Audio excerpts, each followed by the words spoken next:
Este é um trabalho acadêmico feito para a última avaliação da aula Tópicos Especiais em Jornalismo Digital das Faculdades Integradas Hélio Alonso. Ouça por sua conta e risco. Olá, ouvintes! Bem-vindos ao primeiro episódio do Papo Cabeça, uma pequena série de podcasts que tem o objetivo de desmistificar a ciência e me fazer completar este período na Faculdade de Jornalismo. Meu objetivo aqui é falar um pouco sobre ciência, divulgação e jornalismo científico. Quem pode fazer isso? O que faz um cientista? E qual é a importância desse saber que gera tanto amor e discórdia em nossos corações? Nesse bate-papo, vamos começar falando sobre a definição de ciência e o que é o método científico. Ciência, pela definição do dicionário, é todo conhecimento sistematizado como campo de estudo, que pode ser analisado por meio de observação e classificação dos fatos inerentes a um determinado grupo de fenômenos e formulação das leis gerais que o regem. O texto segue dizendo que ciência também é um ramo específico do conhecimento, caracterizado por seu princípio empírico e lógico, com base em provas concretas que legitima sua validade. Meio confuso, não? Falando de forma mais simples, ciência é todo e qualquer conhecimento que usa uma série de métodos que podem ser testados por qualquer outra pessoa para chegar a uma conclusão. Quando destrinchamos o significado dessa palavra, podemos dizer que quase tudo pode ser considerado ciência. Afinal, existem métodos de questionar e aprender quase qualquer saber da humanidade. No entanto, essa afirmação que eu acabei de falar é falsa. Aliás, está completamente errado. Porque se pensarmos assim, estamos reduzindo a importância da ciência e o impacto que ela tem.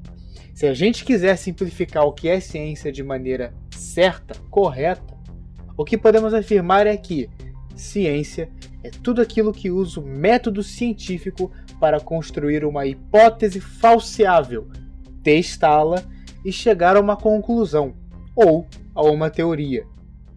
Mas peraí. Teoria? Hipótese? Falseável? O que é tudo isso? Ok.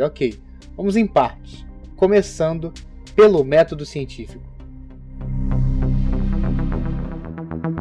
O método científico é uma metodologia usada por cientistas na busca do conhecimento, ou seja, um conjunto de regras e ferramentas lógicas que servem para descobrir, desenvolver e testar experiências a fim de produzir novo conhecimento, além de corrigir aqueles que já existem. Quando falamos assim, parece algo muito difícil até de se entender. Por que mesmo? Não é à toa que lógica é uma matéria em diversos cursos do ensino superior, mas isso não quer dizer que só os estudantes universitários podem entender o que é essa tal lógica e como ela se aplica do método científico. Esse método foi desenvolvido por vários pesquisadores europeus por volta do século XVI, mais especificamente pelos 3 maiores estudiosos da época, Galileu Galilei, Francis Bacon e René Descartes. Eles ganharam essa fama por terem desafiado a lógica do governo da época, a Igreja Católica, e terem popularizado a ideia de observar, questionar e testar a natureza ao redor deles. O que une esses 3 cientistas é que todos eles acreditavam que o conhecimento só seria verdadeiro se ele fosse estudado com lógica e racionalidade, por meio de testes e muita observação. Isso não significa que eles foram os únicos ou os mais importantes. Não, senhor. Todos eles, e aqueles que vieram depois, se basearam em pensadores mais antigos, como Copérnico e Giordano Bruno. Indo ainda mais para o passado, toda essa história de lógica começou com os filósofos gregos, como Platão, Aristóteles e todos os que vieram antes de Sócrates, os pré-socráticos. Ainda existem aqueles pensadores de outras regiões, como a Índia, a Arábia e a Ásia, que influenciaram os gregos diretamente e, depois de séculos, os acadêmicos europeus. Panini, um pensador indiano, por exemplo, foi responsável por, basicamente, criar o estudo da linguística. Por séculos, os povos árabes foram os bastiões do conhecimento, com a Casa do Saber, uma biblioteca internacional que servia como ponto de referência para todos os estudiosos do mundo antigo. Enfim, ciência nunca foi e ainda não é feita sozinha, mas sim por toda a comunidade científica. E os cientistas são aqueles que dedicam o seu tempo de vida para estudar, se preparar, observar aquilo que eles estão estudando, fazer testes, criar perguntas, hipóteses, sempre se questionando, buscando essa tal verdade. Mas voltando ao método, ele segue o seguinte preceito. Primeiro, a pessoa observa um fenômeno e cria um problema. Ou seja, essa pessoa quer saber como aquilo acontece, ou por que aquilo acontece. Em seguida, surge uma hipótese, uma resposta provisória, que precisa ser testada. Afinal, ela é provisória, e você quer saber se ela está certa ou não. Depois desses testes feitos pelo próprio cientista, e depois por outros pesquisadores que não têm nada a ver com ele, vem o veredito. Finalmente, se tudo der certo, se for provado correto, a hipótese pode se tornar uma teoria. Por que teoria? Isso é simples. Não se pode assumir que aquela resposta é a verdade absoluta. A teoria da gravidade é a melhor forma de se explicar o fenômeno que estamos vendo, por exemplo. Mas se alguém, em algum momento, descobrir uma verdade melhor que essa, a teoria será substituída. A mesma coisa serve para a evolução. Até onde a gente sabe, ela aconteceu. E em mais de 100 anos, ninguém conseguiu provar que ela está errada. Mas a ciência continua chamando de teoria. É muita humildade, né? E sobre ser falseável? O que é isso?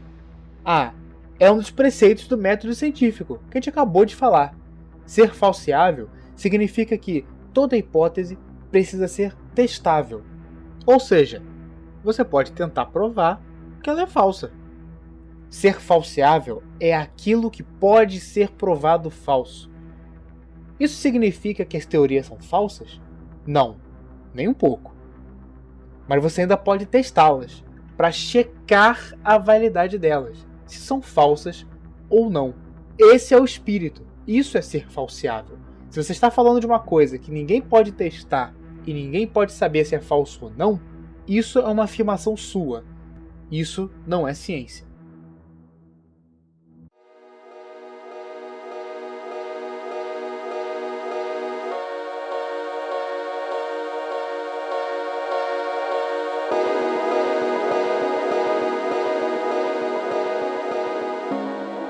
A ciência é realmente fascinante. Podemos dizer que o método científico é uma das maiores invenções da raça humana, que revolucionou a maneira de pensar e deu o pontapé inicial para o que é hoje a ciência moderna. Mesmo tendo surgido na Europa, esse método é a junção de diversos tipos de conhecimento humanos unidos pelo mesmo propósito: compreender o mundo à nossa volta. E aí, gostou desse primeiro trabalho? Meu plano é fazer mais 2 episódios para a prova, um falando sobre o que é divulgação científica e, por fim, falando dessa área que eu estou estudando, que é o jornalismo científico propriamente dito. Se você quiser checar as informações que eu acabei de falar por conta própria, você pode encontrar todas as referências que eu usei neste podcast na descrição do vídeo do YouTube aqui embaixo. Até a próxima, pessoal!